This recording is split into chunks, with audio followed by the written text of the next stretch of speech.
Well, hello everybody. Welcome to P.B.M. Money. He's just showing off. Wait till you hear this story. Okay, so if you've been watching me, you know that I spend a lot of time working on this next year's budget for savings. And I ran the numbers, and I spent 3 months working on this thing because I wanted something special this year. Because we've been doing these financial games on YouTube now for 2 or 3 years, and every year I think I'm setting a high goal and we meet it early. So this year I wanted a high goal, and then I was going to make it higher. And I called it a God-sized miracle. Now, just for a frame of reference, I make $14 an hour. I worked 2 jobs when I did this budget. I worked 2 jobs, 65 hours a week. You do the math. So when I sat down to do the budget, and I mean it, I thought about every penny that was going to come in: my income tax, a pay raise, everything I could think of that I could save. And I worked on cutting my spending. So when I got all done with it, I saw the total amount that I was going to be able to save, if everything went well, was just under $29,000. That's quite a bit considering what I make. So then I thought, okay, I don't see a way to hit 30. So 30 would be a big goal. I thought, but you know what? We've done that before. I want a God-sized goal.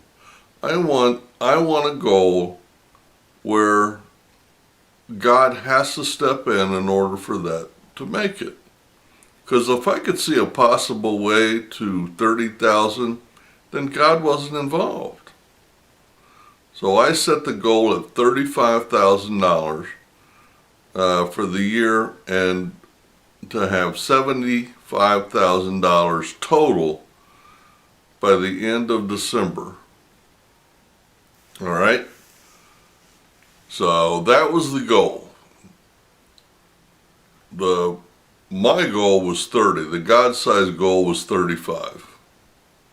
Now, the first month we got off to a really bad start. I mean, right out of the chute, my first month savings, we were $880 under our forecast.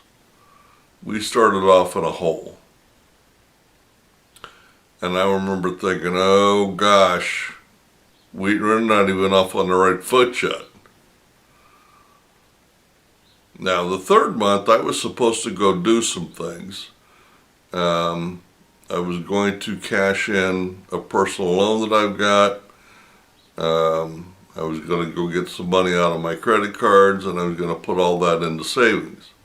I did none of those things. And we ended up over budget, over our projection. Now, these are running totals. When I say over budget, I mean that's a running total. So we went from $880 down to, I think, $1,000 over our budget. Now, 4 months in to our goal, we are up $1,844 over budget. We're only 4 months in. November, December, January, February. March looks like it's going to be a big month. So,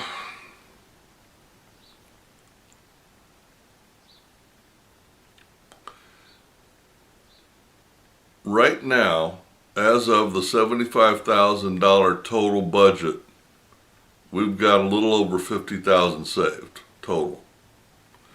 And of the 35,000 God-sized goal, we're at roughly 11,000 in 4 months, with 8 months to go. Dang. So if we're 1/3 of the way in and we've got 11, 3 is 33, we're right there. Now,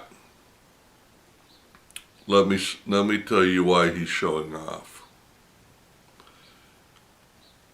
Last year, mid-last year, the apartment complex where I work was looking for somebody to do a side job overtime. And they wouldn't allow me to do it because they didn't want to pay overtime, blah, blah, blah. So I was sitting around in an apartment that I was working in one day, and I was thinking about our game, I was thinking about the budget, and I was thinking, we are about $6,000 short of hitting our goal. $6,000. And I mean it, 5 seconds later the phone rings. And my boss says, "Hey, are you still interested in that job?" And I said, "Well, maybe." And so she told me what it had to be, and I said, the only caveat is it's got to be on my schedule, my time. Because my time is going to be so jam-packed, it's got to be my time, my way or no way. She said, okay. We didn't talk money. I had no idea. She gave me the first check up front, by the way. They're paying me $6,000 a year.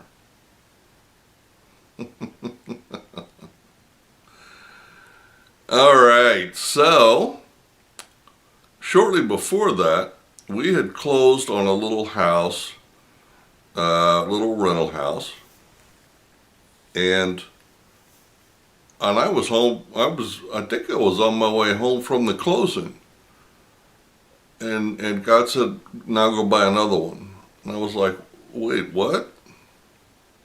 Go buy another rental house."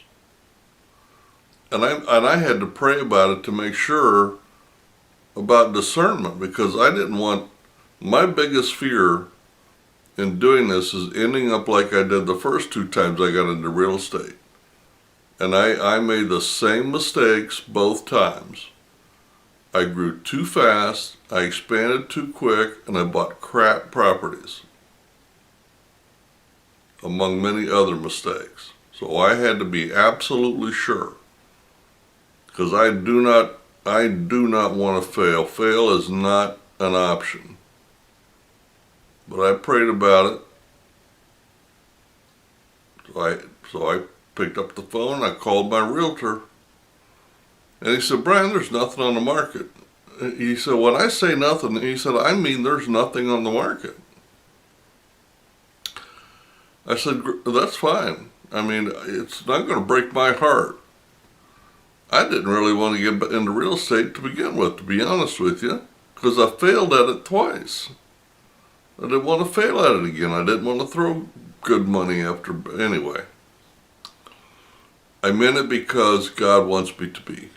And He's watched over me, and He's protected me, and we have prospered because of that. So, and I told my realtor, I said, "Hey, that's fine. I'm not in the least bit of a hurry. When it's God's time, we'll be ready." So he calls me about a month later, and I hadn't heard from him. And he said, "Hey, I found a little house. Let's go take a look at it." Now, I had a pre-approval letter for 60 grand. And the house was listed at 65. So we go look at it, and it's in a decent area. It's a decent house. It's a 3-bedroom, and the rents are really good. This is a good deal.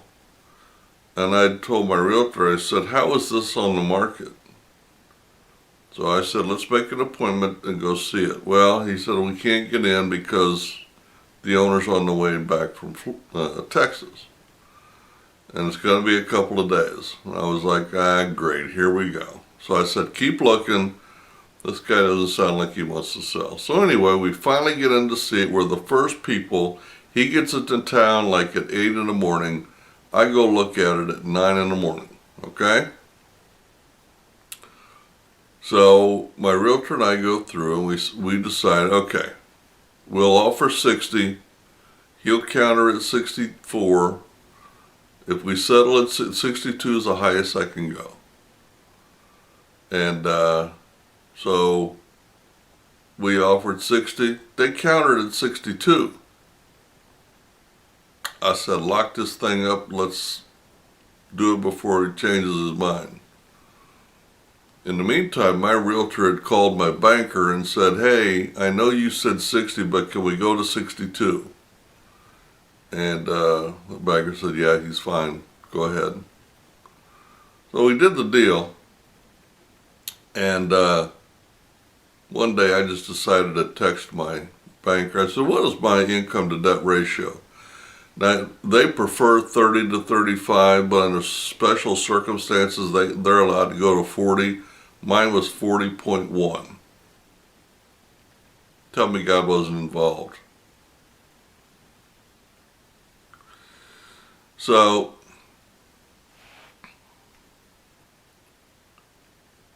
those two things happen. Now, anytime God's involved, Satan is always involved. As a separate issue, I have been having an ongoing issue with my mom. And she decided that she was going to give me $1,000 for personal thing. And I took that $1,000 and I was actually insulted by this money. It's a long story and I'm not going to go into it. And I prayed about it.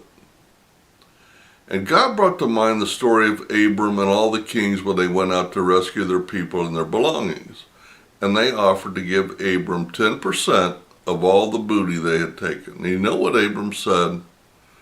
He said, I don't want your stuff or your money or your livestock, because I don't want it ever said that anybody helped me get wealthy except my God. And I decided, as soon as God showed me that, I wasn't keeping $1,000. Now, I didn't know what I was going to do with it. I toyed with, go buy a watch. Well, I'm still prospering.